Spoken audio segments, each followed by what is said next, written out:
Hello, Strange Owl fans. It is JM here, and today I have Rachel Savicki, who is instrumental in Space 1889. After Rachel, thank you for taking some time to join us and just talk about Space 1889, the new game, and all of your involvement.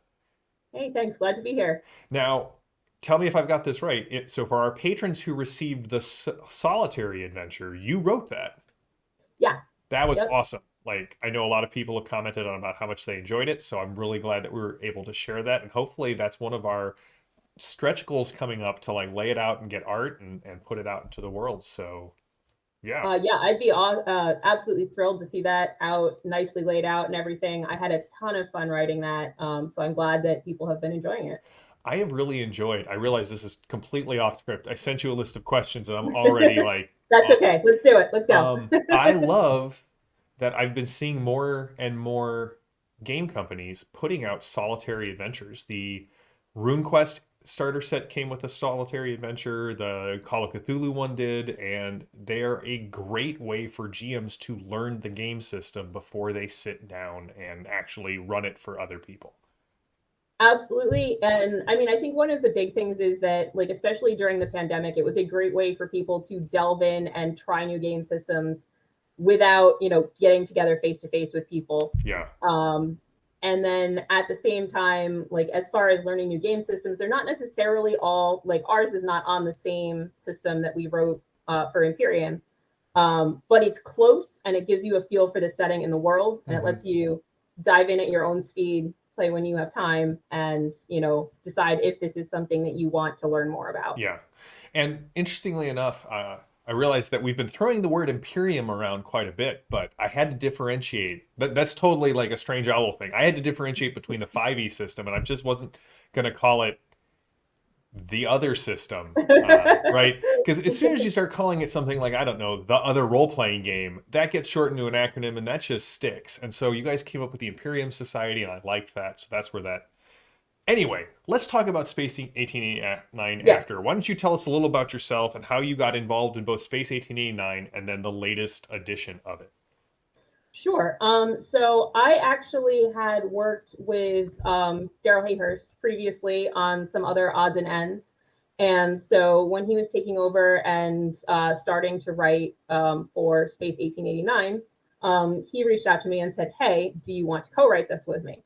Um, and so the two of us basically dove in and went through all of the old material for the prior editions of the game, a whole lot, like 30 years of back material that the two of us ended up filtering through. And, Daryl is super, super familiar with it. I very much came at this from a perspective of having worked on a bunch of other games that were not Space 1889 and not having originally been familiar with it, but jumped in, had a lot of fun getting up to speed. And then, the two of us actually, I think, made a really good team on this because Daryl was very familiar with all of the older lore, Yeah. and I could jump in and say, but what if, new perspective. Um, so between the two of us, I think we hit a pretty good balance of things that will be fun for people who are experiencing the system for the first time and experiencing the setting for the first time, and still staying true to the original setting and what people who have been playing the game for a long time are going to expect. Now, you said you worked in on some other projects. How did Mm-hmm. you get into game design? What are some other games that people could look to and say, ah, Rachel did this one? um, so I actually started writing for Onyx Path's Dystopia Rising Evolution tabletop game. That's the first game I wrote for. Okay. And that's tied, it's a zombie apocalypse game. It's tied to a LARP that, I've been a part of. I've played that LARP for several years. Okay. And so when they got to the point where they were going to put out, when they were going to license the tabletop to Onyx Path, um, I was one of the people who put in, a submission to write for the tabletop.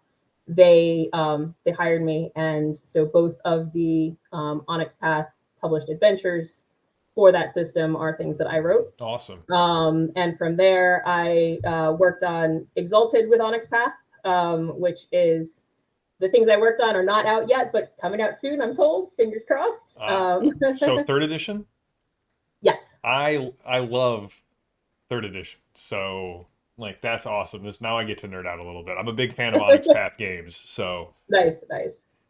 So yeah, I've worked on those two, and from there, I did some work on Toward Eternity. Those are probably the three biggest names that people would know. I don't The know Onyx anything Path. about Torg Eternity. Like No, not at all. just a Not little. even a little bit. Yeah. Not just right behind you there.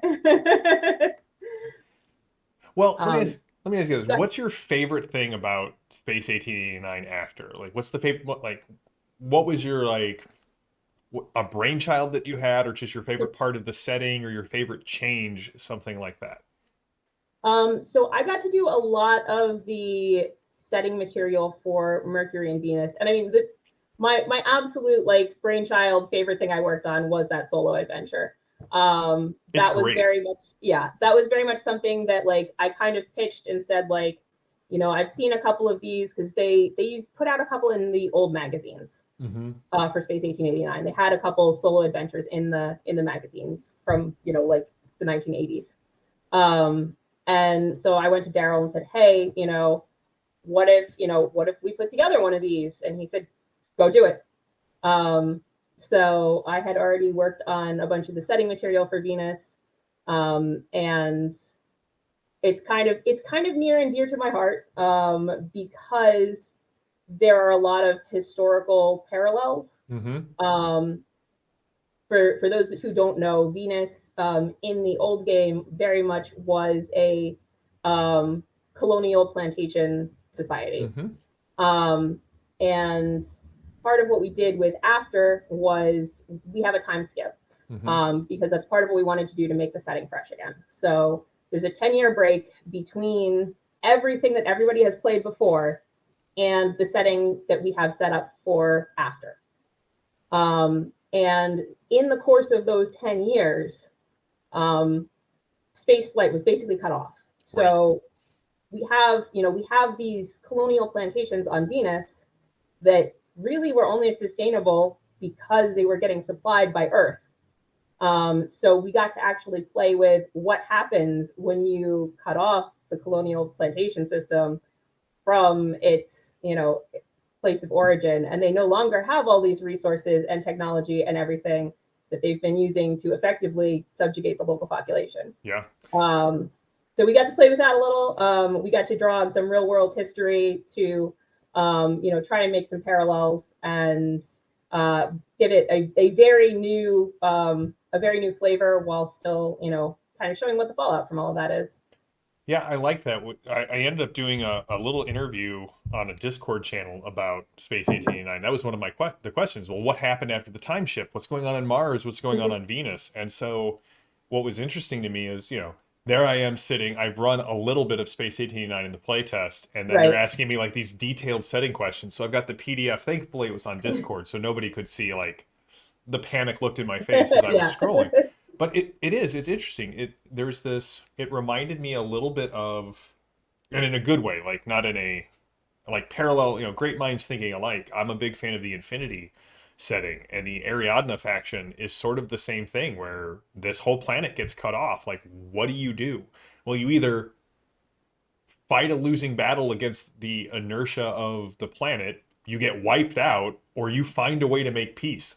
Those are your options. Yeah. And I love that we got to see this. And I think the time jump has been interesting to me because what it's doing is, as you said, it's making the setting fresh for people again. Because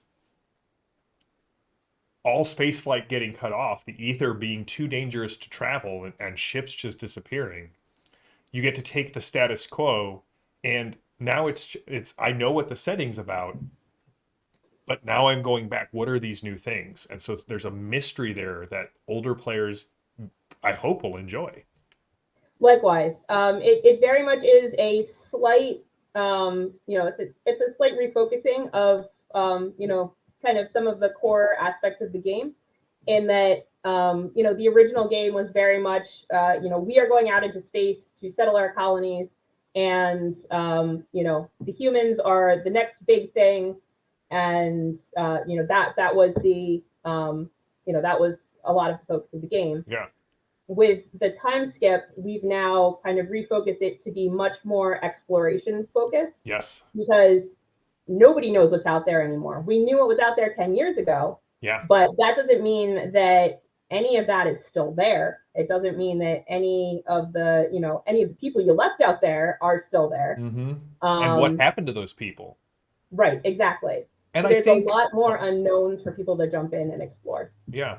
And I think the fact that you guys took some of the other species that in the original game weren't playable, that Yeah, they were the enemy, and we're now saying, hey, the Imperium Society, they realize that the only way we're going to pull everything together is if we work together. And so now you get to play as Cenoates and Drobates, so the people from Luna, and you get to play as the Screelans and the Martians. I think that's just great. Plus, people want more options these days. They want to be able to play dinosaur riding lizard folk from right, Venus. That's what exactly. I want to play. I mean, like, Right? exactly. Well, is there anything else you'd like to add about Space 1889 after? Anything you want to say to the people who may be on the fence about backing the game? I mean, if you're on the fence about backing the game, I would say, I know a lot of people have been on the fence because they didn't want to play a colonial game. Mm-hmm. And I will say that it's no longer a colonial game. We worked very hard to make it not that. So if that is part of your reservation, absolutely, give it a shot. Beyond that, I would say to people who are kind of on the fence because it's just something new and different, that if you have ever had any curiosity about steampunk, this is the newest version of Mm-hmm. basically where a lot of that came from. It's a great steampunk setting. We've tried to give you some really diverse options as far as where you want to play and what kind of story you want to play, Mm-hmm. so that this should broadly appeal, we hope. Of course, our goal was so that it Yeah. would broadly appeal to, basically any kind of gaming group. Yeah. So we're really hoping, our goal was to stay true to the original setting and game, but also to have some things that would be appealing to new people who wanted to jump in for the first time. And I really think that we hit that mark. Oh, I think you did too. I got to interview Frank Chadwick, and he said basically that. And if you've got the sign off from the original, then that's awesome. So, Yeah, well, that's heartwarming. I'll take yeah, that. he was a great guy to interview, and so have you been. Thank you so much for joining us. I'm excited Absolutely. because on the Iconic Production channel, I'm going to actually be showing off launch day over the next couple of weeks on their Awesome. stream. So I'm looking forward to showing that off. I've got my order deck right here, and I'm going to be ready to Fantastic. go. Well, Rachel, thank you so much. Absolutely. Thank you for having me. All right, everyone, we'll talk with you soon. We'll have more Space 1889 and Emboria updates in the upcoming weeks. If you haven't checked it out, go check out the Space 1889 After Kickstarter. It's live. There will be a link down below. Until next time, stay safe, stay healthy, stay gaming. Have a good one.